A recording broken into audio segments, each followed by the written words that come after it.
Magandang hapon po, and finally po, after so many years, kakaroon na rin po ng clinic ang Cervic. No? Ito ay sa pamamagitan through the partnership po namin with HealthScreen. Tara, samahan niyo po kami at tingnan po natin yung aming bagong clinic po. Hello!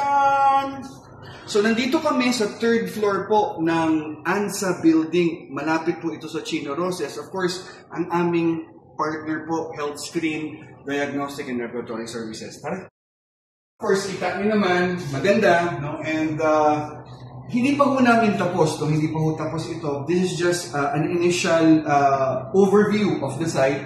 And please, come in. Makita niyo ang aming area.